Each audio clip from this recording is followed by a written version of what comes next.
It is a deep honor to have with us as a visiting scholar in the Africana Studies Department, Dr. Sona Jobarteh. And before I tell you a little bit about Dr. Jobarteh, how phenomenal is it just to say that we have an Africana Studies Department?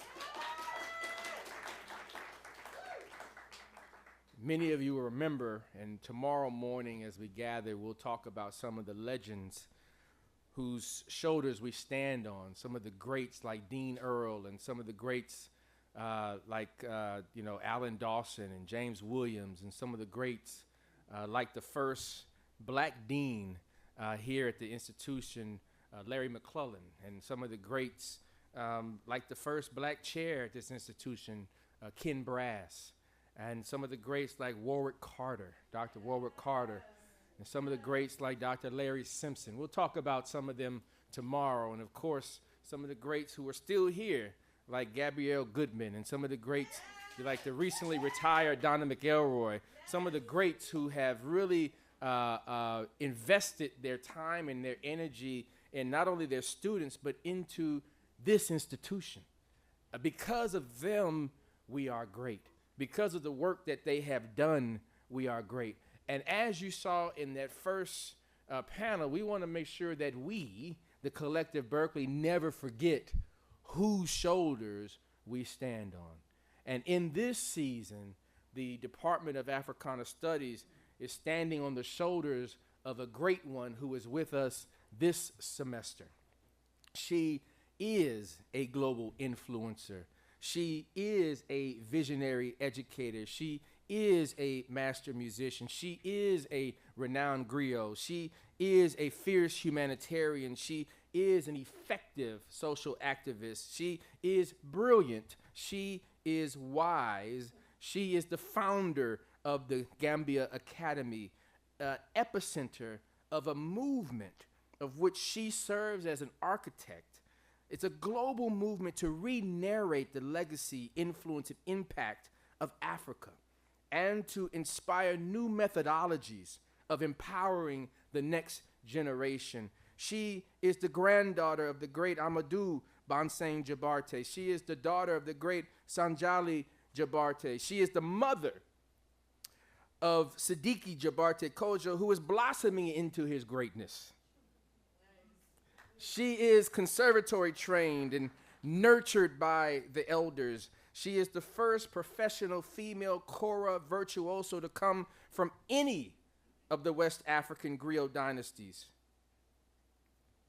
And she is our friend. She is our colleague. She is our mentor.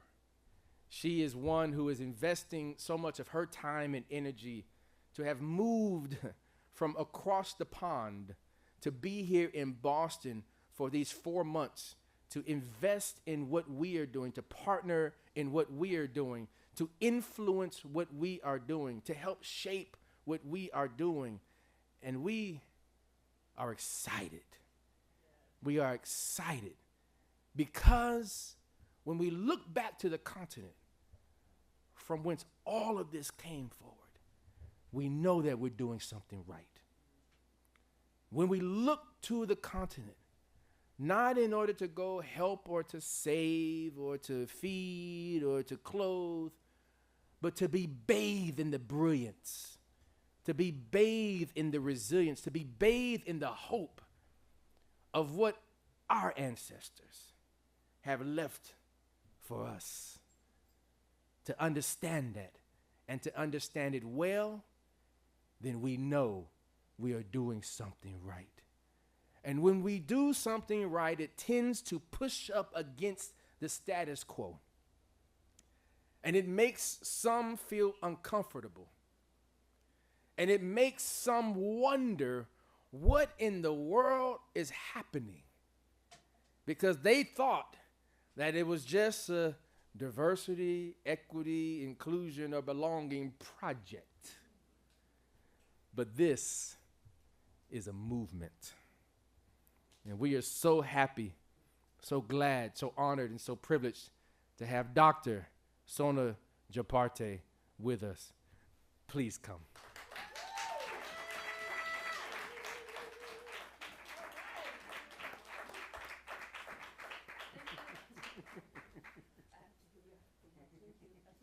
Thank you. Well, what an introduction. He kind of said everything I was going to say, but I'll try to find the gaps in between that. I'm going to, first of all, start by saying thank you for this opportunity to share with you. My connection with Berkeley has gone back quite a few years now, and I started out being here within the music department, and I'm very proud now to be part of the Africanist department, which for me feels like I'm home. So I want to say thank you, especially to Dr. Price and to Ron Savage too, for the support and the recognition that they have given to me. Actually, from the very start, from the very day I came here, there was the understanding there was a bigger mission in this story, and this is really what I wanted to share a little bit. I'm going to try and push this across, and I'll explain this image a little bit, but I just want to leave that up there as a backdrop to the story. And I thought, you know, when I do these presentations, you know, there's always a message I'm trying to put across, and even in my music, it's always about the message. But I thought today what I would do is tell a story, right? The story of my journey, because I feel that the story of my journey illustrates the story of the movement that I am trying to be a part of and to be a pioneer of.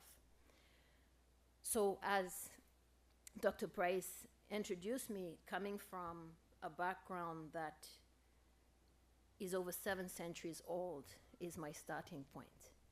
Being born into a tradition that goes back centuries, and having this almost challenge of living up to the expectations and the needs of that tradition has been my first point of orientation. This tradition continues to be an amazingly powerful force in West Africa. And for me, what I'm being mindful of, especially coming to the United States, but also in Europe, is understanding that the legacy of that tradition is not just what I'm a part of in West Africa, but it's the legacy that the diaspora is also a part of, because those are the same Africans that were brought to this part of the world during that period. And so for me, this is about starting the story where it actually begins, which is not slavery. It's Africa. And what was transplanted during history, for me, is what has been grossly overlooked. And that part of the story that I'm trying to highlight in what I do and through the actions of my life. From the early years that I had of indoctrinating and really understanding and coming into contact with the tradition of my family, the chorus specifically being an instrument that is very central and represents this ancient tradition, then being thrown in many ways into the Western world when I was around 14 to learn how to integrate myself within a schooling system in Europe was very challenging. That challenge came with themes and narratives that, unfortunately, without disclosing my age, all these years later, have in many contexts struggled to break free of. Although, as we mentioned, we talk a lot about diversity and inclusion. I want to be mindful that we don't continue to treat that like a box that needs to be ticked, but understanding that we have to rewrite the narrative to be able to adhere to true diversity and inclusion. Bringing more Black students to an institution does not tick that box if the narrative is still the same.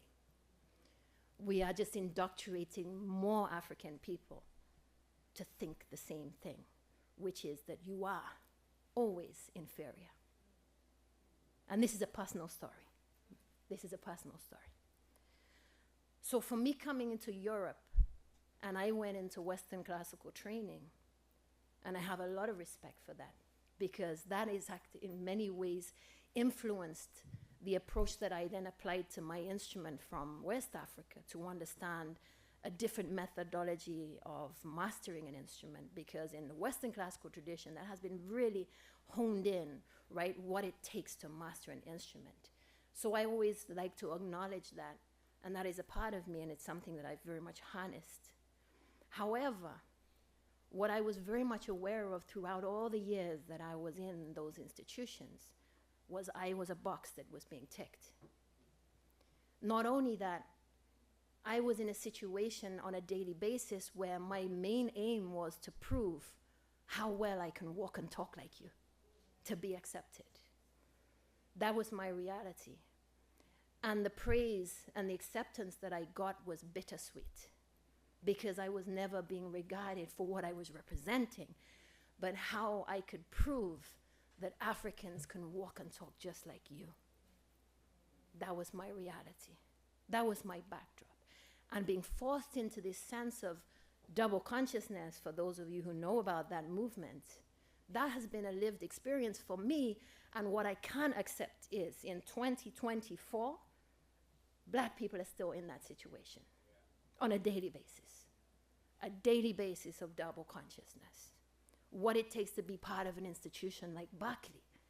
Is it just because of the color of your skin, or are we as an institution reflecting, honoring, and respecting the sacrifices that Africans and people of African descent have made, not just in their lives, but through death, torture, exploitation for centuries, for us to benefit from the beauties of what that was able to produce? Have we truly been respectful to that journey and that experience?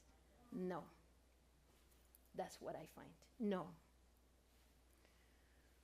When I then, throughout that period of time in my life, continued to struggle with ticking that box for being African but not too African, for being Black but not too Black, that was the backdrop for me to be educated and understand that I have to actually fully embrace who I am to be able to present myself with dignity. And that, for me, I think, was the beginning of my life journey. And so reconnecting with my heritage, despite going through that very difficult period in time, was a necessary part of me reconnecting with that identity. Playing the kora for me was not just about learning my tradition, it was maintaining my sense of identity within a foreign space. But again, what happened to me was I chose to quit the classical instruments that I was studying at the time, piano, harpsichord, and cello, and I went into composition because I felt that this was the only space that had the potential to allow me to be myself. Because when I went into composition as a major, I could find ways to bring in the heritage that I have and I've been brought up with into the space of classical music. Big mistake. And I made the mistake of bringing out my instrument one day, and this is a very pivotal moment for me, on the stage of one of those schools where I was performing my piece of music that I had composed, and I wanted that instrument to be an integral part of that. And I remember clarity this moment where I was backstage tuning up that instrument, because I know I'm in a Western classical tradition, right? I can be my best foot forward, always my best foot forward. I've got to present myself right. I've got to make sure I prove myself. I've got to make sure this instrument is impeccable to prove that it's worthy of respect. And I remember one of the professors coming in and telling me, "Why are you tuning it?" I said, "What do you mean?" "That thing doesn't need tuning." And again, I remember my place. That thing doesn't need tuning was a pivotal moment in my life. The respect was never going to be gained so long as I was there. So this is why I decided to leave. And I abandoned that course of study. I lost faith in the institution, in what it meant, and I decided I have to go my own path. And so I went back and I found my father and I began studying with him instead. That gave me verification, that gave me courage, it gave me identity, it gave me all the things that I needed. And then I also went into I joined the university at the time to study linguistics. My scars of being in the music department was complete, so I'm not going to go into music at university, I'm going to go into linguistics and history. So I went to study in those areas. But then this was the beginning of why this came about. It was never my intention actually to found and open an academy, and if I knew anything of what it was going to be like, I wouldn't have done it. But thankfully I didn't, so I did. And that was born out of being in a university that has one of the most rich and amazing libraries in the whole of Europe. And every day I was in that library studying to late hours, and I could not believe the amazing range of resources that I was able to access in those years. Documents on my own family, my own heritage, my grandfather, you name it, recordings. And I'm calling my dad, did you know this is here? He's like, what recording? You know, what book? You know? And then this uncomfortability starts to come back again. Why is it that all these resources are in Europe? My family has no access to that. And as we all know, there is no equality when it comes to travel. Africans can't even get out of the continent most of the time. So how do I make that equal access to that knowledge, equal access to those opportunities? My idea first was bring a library back to Gambia, to bring all these resources that have been extorted from the continent without people's knowledge back to the continent. And the next uncomfortability I was faced was that all the heads of departments in that university are people who were the students of my family. And yet they're the ones with the PhDs. My grandfather was never recognized for his wisdom and his knowledge. And those credits that we give to my grandfather to say that, you know, this was a great person by those people who have those PhDs, that doesn't translate to me. Because you're the one who is the professor in this department. You're the one with a pension plan, right? You're the one with a decent salary. My grandfather dies poor. And this is not a unique story. This is something that has been replicated time and time again. It's part of the legacy of exploitation and exporting goods, services, and the products of the labor of African people without giving any regards to the Africans themselves. If we look at colonization, we understand the purpose of that was to dispossess the mentality of the African, to pave the way to exploit natural resources. We understand that slavery, the same thing took place. The dehumanization of people in order to exploit their labor, to benefit from what they were able to produce. My question is, what's different when we exploit the legacy of music founded on the experiences, the suffering, the toils of African people, and disregard, again, the people who created those art forms? The music that we know in the United States is the legacy of that story. It started in Africa. It came to the United States. And because of that experience that people went through, the music was born. The banning of the drum, like I was just saying the other day in one of my lectures, the process of taking the drum away from Africans because they knew this is the only way that they can preserve their identity. Taking away of the drum was the start of a new musical form. And tracing those legacies, we cannot do that without, as I said, paying due respect to the Africans. So bringing more black people in doesn't work so long as we're not teaching them that story. And it's just as important for me that people from all over the world learn this. It's not about black history. This is world history. When I'm in class here at Berkeley, it's incredibly empowering for me to finally be in a space that I feel that I'm able to actually reflect the sincerity of what I'm trying to represent. Because previously I struggled, because whilst I'm acknowledging I'm grateful for being brought in to represent so-called African music, whatever that is, it's a vastly broad term, what I resented is that against the backdrop, as we heard the presentation earlier about the Boston Conservatory, steeped in that history, steeped in the respect for what gave birth to that history. Why is the story so different when it talks about the legacy of African music? The respect is very different. And so when I present to the students and I ask them, I start the course by asking, please raise your hand if you know something, anything about African history. No hands. The second class, no hands. That is a world problem, because America and African history and the experience of African Americans in this country is not a black story, it's an American story.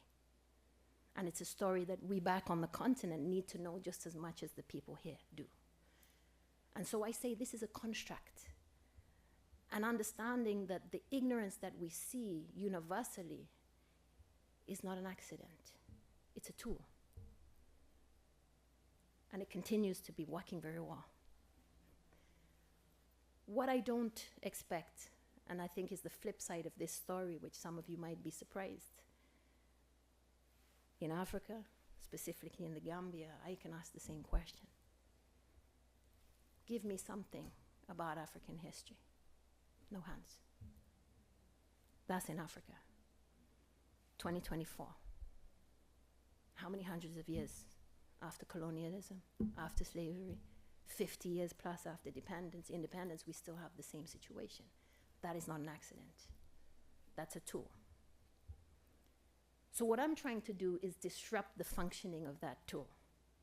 And I'm disrupting that by having this academy, which I founded in 2015, and I pay regards to what Dr. Price mentioned when he talked about projects.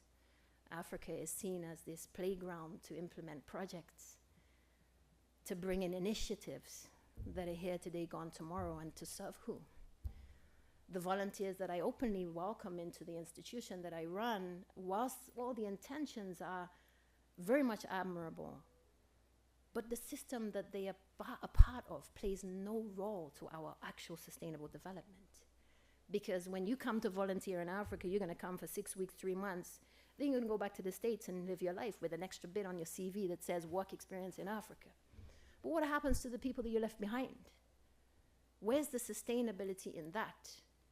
And when I'm asking for accountability that now when we invest in Africa, we want to put our efforts into developing Africa. We need to actually build sustainable infrastructure that can harness what comes in, keep it and develop it. That's what the Gambia Academy is doing. And it's the first time, I'm ashamed to say, 50 years post-independence, the Gambia has an institution now that brings culture, the languages, the traditions, the history of Africans to the center of everyday education for those students, the first time. And that's something I'm ashamed to say. As much as I'm proud, I'm ashamed to say that. So this for me is a lifeline for the future of education in Africa because of the fact that we will never see true independence. Political independence to me is just stage 1. Mental independence, economic independence is stage 2 and 3. And we haven't even started that process. And we can't start it if we're still entrenched in systems and education models that are literally based on the very infrastructure that was set up to disempower African minds. The education system we still have across the country is the legacy of that colonial period. How can we seek to liberate ourselves from that? By patching it up. Let's put a little bit more culture in on weekends, right? Let's do a class on local ethnic languages in Africa.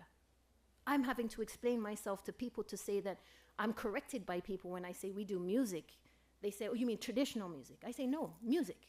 Last time I checked, I'm in Africa. I don't have to explain why it's traditional and not European when I'm in Africa, right?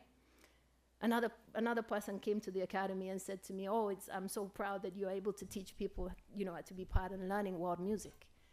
I said Bach, Brahms, and Beethoven is world music for us because that's out there. Here, our music is our music, it's suddenly not world music. There's a mentality shift that we have to go through a lot of phases to undo. And this really is the journey of what I'm trying to initiate here at Berkeley.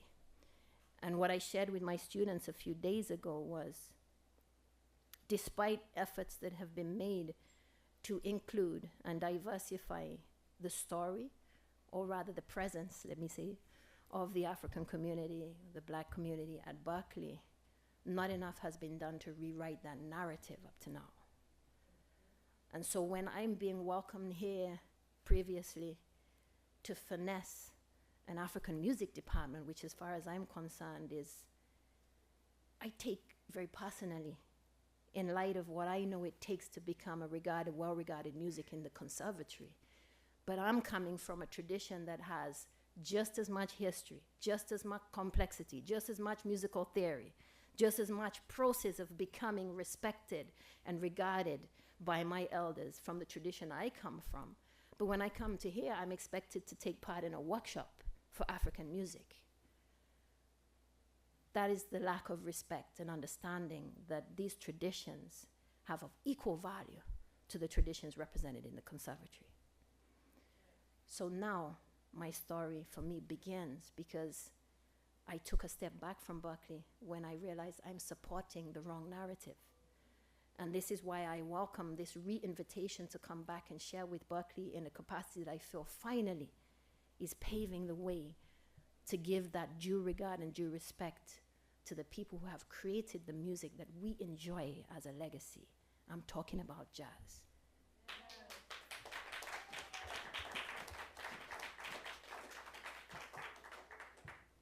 I want to be just very explicit about it, and I think for me, I'm proud to be explicit about it, and I feel that I'm proud to be explicit without apology, and that's another thing. I feel that we are often pressured to feel that we have to apologize to say the truth. And I gave a lecture a bit earlier on today where I said truth is really about being able to speak without apology. Because this isn't a history that we chose to put upon ourselves, let's say it like that, right? So I'm suddenly not apologizing for it. So when Dr. Price does offer that apology, that goes far deeper than just the experiences of all the alumni here who relate to what he mentioned. This goes far deeper than that for me.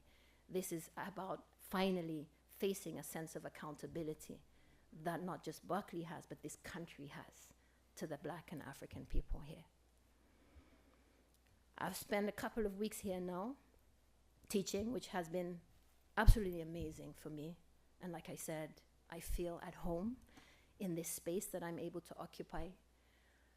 But what has been interesting to me has, again, I'm faced with how much work there is to do. And I've heard from, obviously, the contributors to the stage that we all acknowledge there's a lot of work to do, but I also want to raise awareness that we are aware of what type of work. Raising the numbers of Black people is not the goal, right? The goal is changing the narrative so Black and white have equal respect for African history and African people.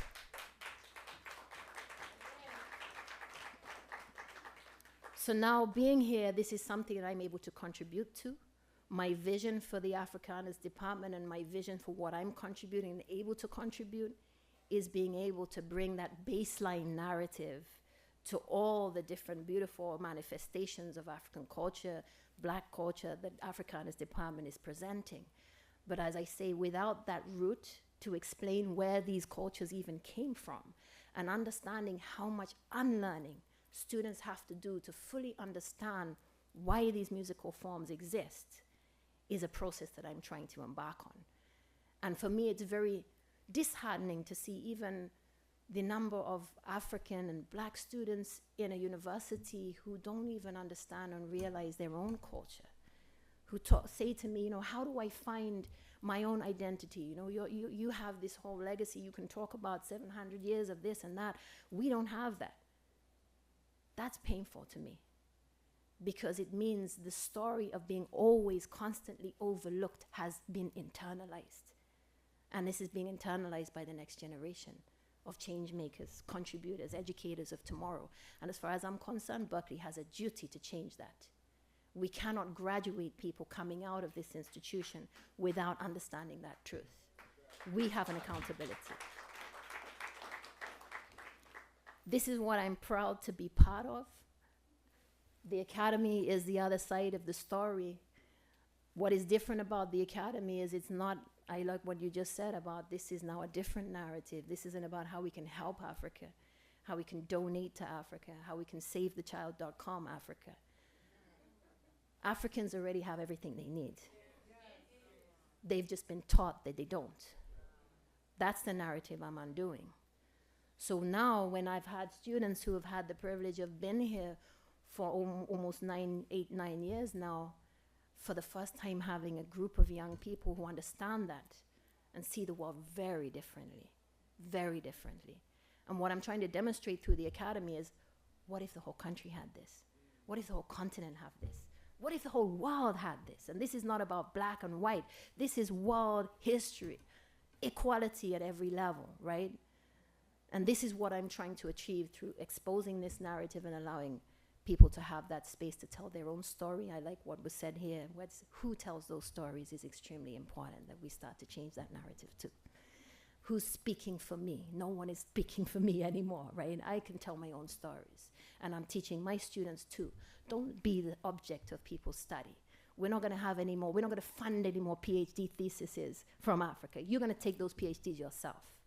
That's the difference and the change that I want to see. And over here in America, in the United States, there's a curriculum that can also do this very formative change for both black and white students here at Berkeley and beyond. And my dream is what is being able to be implemented here in the Africanus department is not just for Berkeley. This is something that is setting a precedent of what should be expected of every institution across the United States and Europe. Paying respect to the sacrifices that have been made, the unfathomable sacrifices, the sacrifices we've been told to brush onto the carpet and stop talking about the past. Those sacrifices, and as you said, that is something that still has to be healed, can never be healed until it's acknowledged. This is what I wanted to share with you tonight.